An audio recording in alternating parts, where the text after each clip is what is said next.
မင်းဘဝကိုပြောင်းလဲစေဖို့သိငတ်တကောင်စီကအတူယူရမယ်အချက်9ခုဘဝမှာကြက်တူရွေတကောင်လို့မဖြစ်ပါစေနဲ့ကြက်တူရွေတွေဟာစကားတွေအများကြီးပြောတတ်ပြီးမဲ့အမြင့်ကြီးမပြန်တမ်းနိုင်ပါဘူးဒါပေမဲ့သိငတ်တွေကတော့တိတ်ဆိတ်ငြိမ်သက်နေတတ်ပြီးကောင်းကင်ယံကိုထိတွေ့နိုင်တဲ့အထိပြင်းပြတဲ့စိတ်ဆန္ဒရှိပါတယ်သိငတ်တကောင်စီကနေကျွန်တော်တို့သင်ယူနိုင်တဲ့အချက်9ချက်ကတော့နံပါတ်1သိငတ်တွေဟာမြင့်မားတဲ့ကောင်းကင်ယံမှာတကောင်တည်းပြန်တမ်းတတ်ကြတယ်သိငတ်တွေဟာစာကလေးတွေကြီးကန်းတွေလိုတခြားငက်ငယ်လေးတွေနဲ့အတူယော်နှောပြီးပြန်တမ်းလိမ့်မရှိဘူးဆိုလိုတာကမင်းကိုစိတ်ဓာတ်ချအောင်လုပ်မဲ့စိတ်ဓာတ်သေးသိမ်သူတွေနဲ့ဝေးဝေးမှနေပါသိငတ်တကောင်ဟာအခြားသိငတ်တွေနဲ့ပဲအတူပြန်တမ်းပါတယ်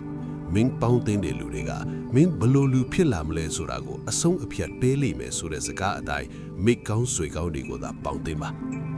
နံပါတ်2သိငတ်တွေမှာစူးရှတဲ့အမြင်အာရုံရှိတယ်သူက9ကီလိုမီတာအကွာအဝေးမှာရှိတဲ့အဝိထုကိုတောင်အာရုံစိုက်ကြည့်နိုင်စွမ်းရှိပါတယ်ဘယ်လိုအတားအဆီးပဲရှိသူဖမ်းမဲ့သားကောင်ကိုမရအချင်းအကြည့်မလွဲပါဘူးဆိုလိုတာကတော့မင်းဘဝမှာရည်မှန်းချက်ထားရှိပြီးအာရုံစိုက်ပါဘလို့အခက်ခဲစိန်ချောင်မှုတွေပဲကြုံရပါစေအရှုံးမပေးပါနဲ့ဒါဆိုရင်မင်းအောင်မြင်ပါလိမ့်မယ်နံပါတ်3သိငတ်တွေဟာကြွားရမှုမရှိကြဘူးသိငတ်ဟာသူ့ရဲ့သားကောင်အရွယ်စားဒါမှမဟုတ်ခွန်အားအပေါ်မှာဘယ်တော့မှအရှုံးမပေးဘူးသူ့ရဲ့သားကောင်ကိုရဖို့ဒါမှမဟုတ်သူ့ရဲ့နယ်မြေကိုကာကွယ်ဖို့အတွက်အမြဲတမ်းတိုက်ပွဲဝင်တယ်ဆိုလိုတာကတော့မင်းရဲ့ပြဿနာတွေကဘလောက်ပဲကြီးမားနေပါစေအရှုံးမပေးပါနဲ့အဲ့ဒီအစားထိတ်တိုက်ရင်ဆိုင်ပါအောင်မြင်သူတွေဟာကြွားရမှုမရှိပဲပြဿနာတွေကိုရဲရဲဝံ့ဝံ့ရင်ဆိုင်ကြတယ်နံပါတ်4သိငတ်တွေဟာဇွဲနဲ့ပဲကြီးမားကြတယ်သိငတ်တွေဟာမုံတိုင်းကိုနစ်တက်ပါတယ်တင်းတွေစုယုံလာရင်သိငတ်တွေကစိတ်လုံရှားလာတတ်တယ်သူတို့ဟာမုံတိုင်းရဲ့လေးအဟုန်ကိုအသုံးချပြီးပုံမမြင့်မားတဲ့နေရာကိုပြန်တက်သွားတယ်ဒါဟာမုံတိုင်းထဲမှာသိငတ်ကိုတောင်ပန်ခတ်เสียမလို့ပဲအနားယူပြန်တန်းနိုင်စေပါတယ်အဲ့ဒီအချိန်မှာတခြားငတ်တွေကတော့တစ်ကုတ်ကလေးတွေနဲ့တစ်ရွက်ကလေးတွေကြားမှာဖုံးအောင်နေကြတယ်ဆိုလိုတာကတော့အောင်မြင်သူတွေဟာစိန်ချောင်မှုတွေကိုမကြောက်ပဲအဲ့ဒီစိန်ချောင်မှုတွေကိုမျက်နှိုးပြီးအခွင့်အလမ်းအဖြစ်အသုံးချတတ်ကြတယ်နံပါတ်5သိငတ်တွေဟာအသေးကောင်တွေကိုဘယ်တော့မှမစားဘူးသိငတ်ဟာအပုတ်အတိုးကိုမစားဘူးဒီနည်းအဖြစ်ပြောရရင်သိငတ်ဟာစားချင်စားချက်တွေကိုမစားပဲသူကိုယ်တိုင်အမဲလိုက်လို့ရလာတဲ့အသားကိုပဲစားတယ်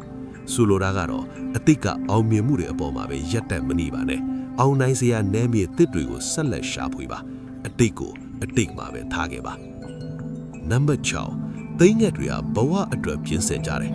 သိငတ်မိခင်ဟာအတိုက်သေးကနူးညံ့တဲ့မြတ်ပင်နဲ့အမွေအများတွေကိုဖယ်ရှားပြတ်တတ်တယ်အဲ့လိုလှုပ်ချင်အားဖြင့်တောက်ပေါက်လေးတွေကအတိုက်သေးမှမနေတာတော့ပဲပြန်တန်းလာရတယ်ဆိုလိုတာကတော့မိအတွက်အရာရာတိတ်တောင့်သဆင်ရှိလုံးတဲ့နေရာကနေထွက်လာပါအဲ့ဒီနေရာမှာတိုးတက်မှုဆိုတာမရှိပါဘူးနောက်ဆုံးဖြစ်တဲ့နံပါတ်9သိငတ်တွေဟာရှင်သန်နိုင်စွမ်းရှိတယ်သိငတ်အိုမဲလာတဲ့အခါသူ့အတောင်ပံတွေအားနေပြီးအရင်လိုမြင့်မြင့်မြန်မပြန်တန်းတော့ဘူးဒါဟာသူ့ကိုအားနေစေပြီးတေဆုံးသွားစေနိုင်ပါတယ်ဒါကြောင့်သူဟာတောင်ပေါ်ကဝေးလာတဲ့နေရာတစ်ခုကိုတွားပြီးအားနေနေတဲ့အမွေတွေကိုနှုတ်ပစ်လိုက်တယ်နှုတ်ဆဲတဲ့ချက်သေးတွေကိုကြောက်လောင်တွေနဲ့ရိုက်ချိုးပစ်လိုက်တယ်ဒါဟာတကယ်ကိုနာကျင်စရာနဲ့သွေးထွက်တန်ရုပ်ဖြစ်စဉ်တစ်ခုပါပဲဒါပေမဲ့နှုတ်ဆဲတဲ့ချက်သေးတဲ့နဲ့တောင်ပန်တစ်တွေပြန်ထွက်လာတဲ့အထိသူအောင်းနေပြီးမှအရင်ကတည်းကပိုမမြင့်မားလာပြန်လာပါတယ်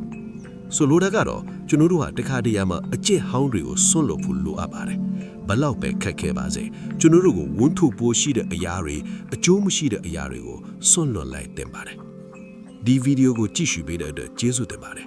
စိတ်ခွန်အားဖြစ်စေမယ့်ဗီဒီယိုတွေထပ်ကြည့်ဖို့အတွက် share နဲ့ subscribe လုပ်ထားပေးပါဦး